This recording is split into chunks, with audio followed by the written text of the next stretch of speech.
Let's solve this parametric derivative problem step by step.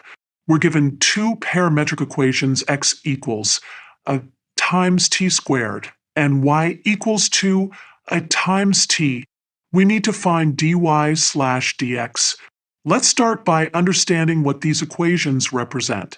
These are parametric equations, where both x and y are defined in terms of a third variable, t called a parameter.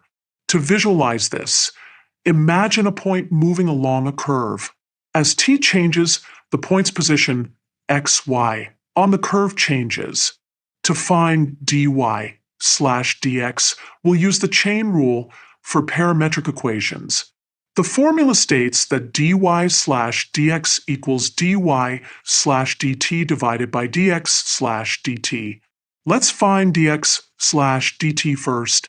Starting with x equals a times t squared, we differentiate x with respect to t using the power rule.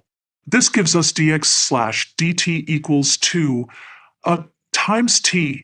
Next, let's find dy slash dt. Starting with y equals 2 a times t, we differentiate y with respect to t. This gives us dy slash dt equals 2. Now, we can substitute these values into our chain rule formula.